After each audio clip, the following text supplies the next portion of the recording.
one player must serve as the dungeon master, the shaper of the fantasy world in which all the action will take place.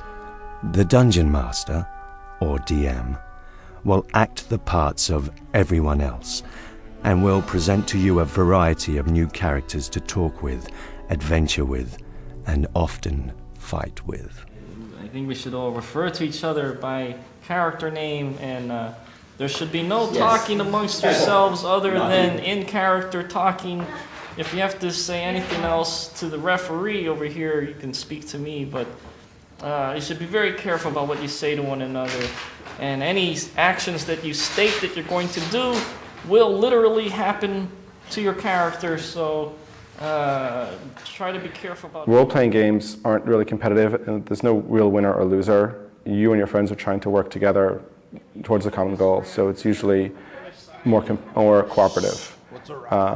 And even the DM is not really your enemy. He's really sort of a referee trying to sort of guide you along the way and make things happen. You are in the town of Freehold. You have been born there. Sir Rom, you've also been born there.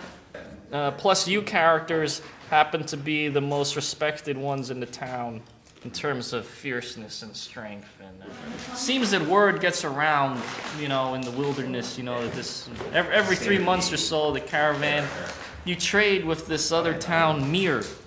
And so you've got a shipment of giant spider silk and a dozen barrels of Freehold's finest porter ale that you have to guard on this caravan through the forest and across the plains.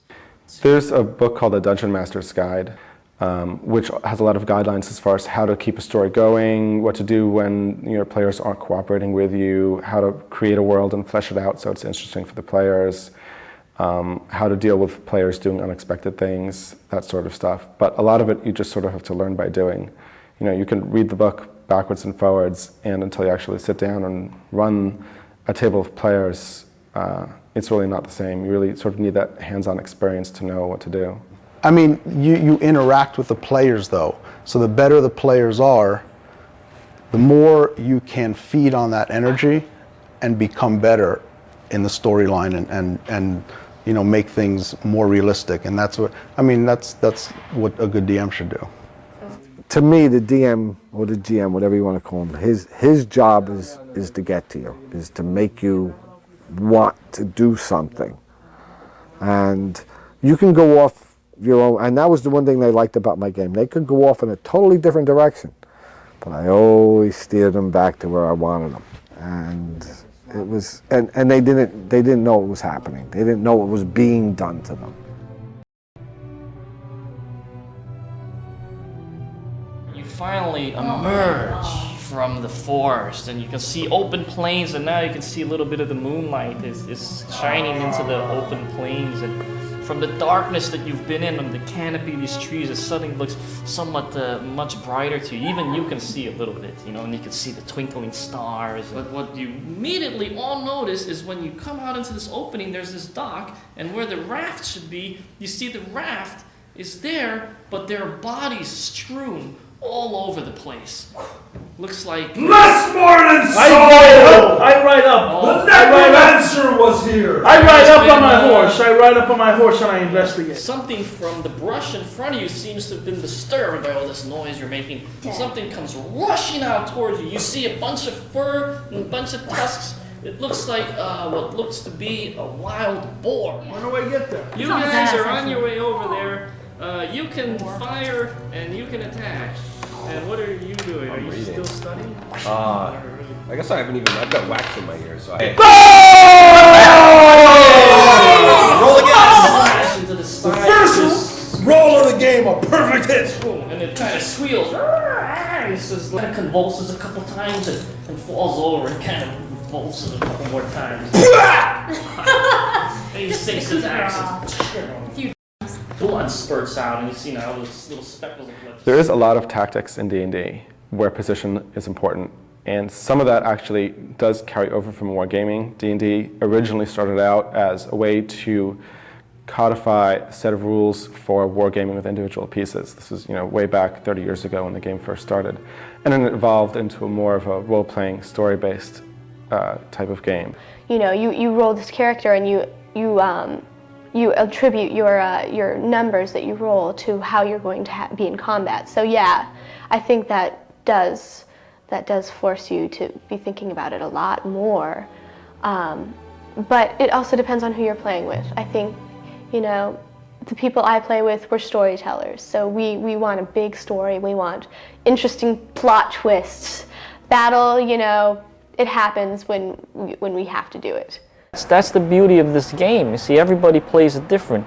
Every group plays it differently. You know, depending on the group of people involved, it's a totally different game. Some are more combat-oriented, you know, more precise, like how do you call it? I don't know. Strategic, right? Some are more strategically oriented. Others are more role-playing oriented. Some people might sit around and talk for 6 hours and not do anything in the game.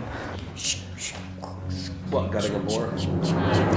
Complete. I've gutted the boar, I've skinned it, I've quartered it, and I've divvied it up amongst the men of arms to carry.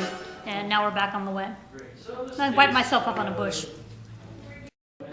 Ultimately, despite the fact that this is a game system created by someone else, the game's viability rests principally with the referee. The Dungeon Master must design and map out the dungeon, town, and world maps. He or she must populate the whole world, create its history, and even devise some rationale for what transpires. Well, you spend more time designing things than actually playing. I mean, you spend hours and years drawing maps and creating things, and you know, fortunately, I managed to figure out a way to make a living out of it. But you know, all through college, I think I spent more time designing dungeons than I did doing homework and all that other stuff. So this is AD&D. This is back when I was like 15 years old. This is like probably 20 years ago, okay? Crypts and Tombs of the Emerald Isle. These are all the different dungeons, and here I would draw out all the little rooms. Once again, no one would ever see this except me. So I'd spend hours just coloring these things in just to amuse myself. I had a lot of fantasy as a kid, you know? See? As we had like all the little stones in the rooms, and you know, my mother would come in and say, "What the hell are you doing? Will you go outside and do something? You know, what are you doing sitting at that desk all day? You know." So here you go. Here's a red dragon. You see the red dragon? There's treasure everywhere, right? Here you have 3 jars of Keokutum's ointment that cures your wounds and all that stuff. So has all this stuff been adventured in? Have you taken players through this stuff, or no? Yeah, most of them. I think there may be a couple in here that they never even got to because they ended up like killing each other. They would always end up killing each other, you know, I don't know why.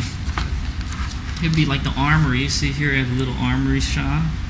It's a weapons store. All the weapons they can buy. Here, this is the owner, Bross.